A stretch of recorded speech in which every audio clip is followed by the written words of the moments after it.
Alright, let's make some no-bake pumpkin protein balls and chocolate chip granola bars.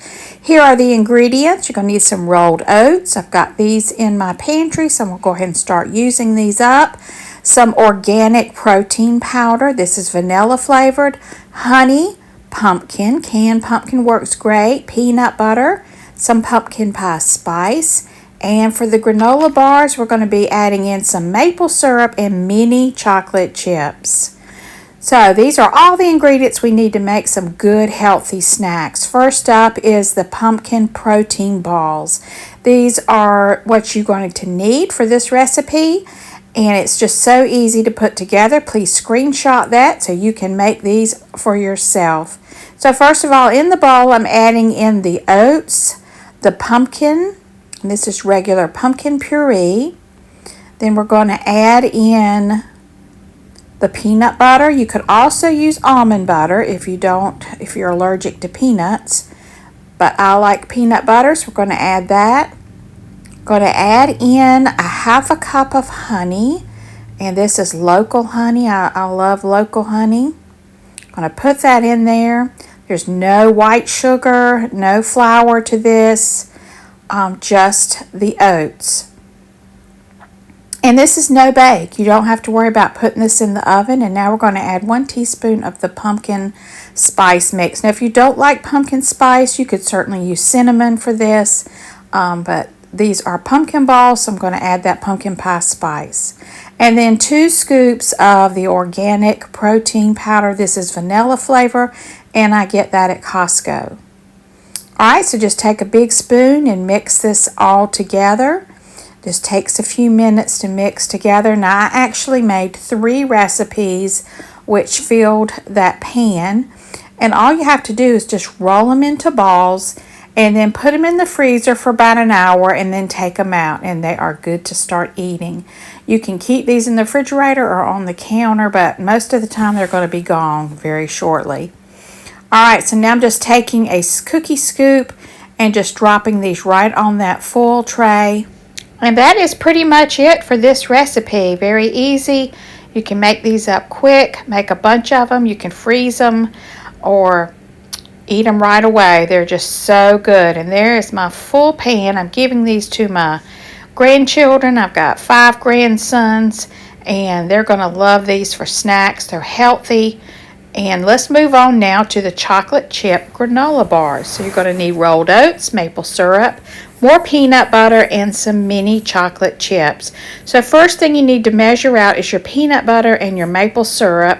And then that is going to go over on the stove and just heat it until everything is nice and smooth and creamy. So I'm adding in 1 cup of maple syrup. You could use honey with this. There's just so many variations that you could do with this recipe, but I am making this for the grandsons, so I'm going to be using their favorites, which is the mini chocolate chips. So I'm going to stir that all together and then take this over to the stove.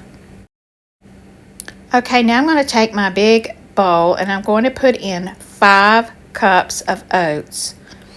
I've made this recipe so that it will fit a very large casserole dish.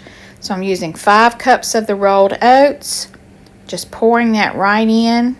Then I'm going to add in about 1 cup of the mini chocolate chips.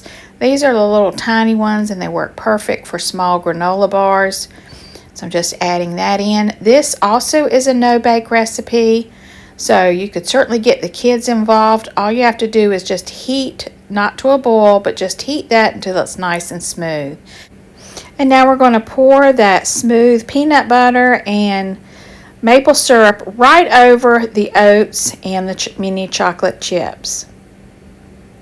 Now again, I did not bring this to a boil. I just heated it until it was nice and smooth. Then we're going to take a big spoon and mix this all together. I would recommend using a little bit bigger bowl than I used here so you could stir it easier. But just mix everything together until all of the peanut butter and maple syrup is incorporated in the oats. Then I have a buttered casserole dish here. I'm just going to put all of this mixture right into that casserole dish And then we're going to press it down with our hands, and I even took a spatula to make it nice and smooth. So I'm using my hands to push it down into place. This is a big 9x13 casserole dish, and I'm going to get that spatula just to make sure everything is nice and flat. Then I'm going to cover this and also put it in the freezer for about 30 to 45 minutes just to get everything to set, and then we will cut it into little bars. So this is also a very healthy snack for kids. Doesn't have any artificial flavors or colors, not any sugar, just good old natural ingredients. And you could do oatmeal raisin. There's just so many different possibilities. So now it's been an hour later. There are the pumpkin balls. I'm just going to pack these up into a container. They're nice and firm, and oh, they are really delicious. I think the boys, I know their mama's going to love them because she loves pumpkin spice like me. So we're just going to pack some up to take to the grandboys. Then I've got some for my husband to try. And I did do a taste test, and y'all, they are so good. It's hard to believe there's not sugar in this. It's just the natural honey, and they're just so delicious. I love them. I love anything to do with pumpkins, so I hope you'll give this one a try. It's so good. Now we're back over to the granola bars, and this has been in the freezer for about 45 minutes. So I'm just using a knife to cut it in half, and then I'm going to cut it into smaller little bite-sized granola bars. I need a bigger knife to get through that. But I cut this up into slices, and then this is going to be for the green kids to enjoy as a healthy snack. They're easy to make. You don't have to worry about cutting your oven on, and they're just so delicious. And there's the little bars. So they're going to have plenty of snacks to keep them nice and full. You know, little boys are hungry all the time. And this is a good alternative to junk food. So I hope you'll give this one a try. Let me know in the comments below if you've ever made these. If you've got any variation ideas, let me know. The husband tried it, and he liked it too. And here's the little boys that are getting this special treat. So thank you for watching. Don't forget to like, subscribe, and share. And I hope you all have a very blessed day.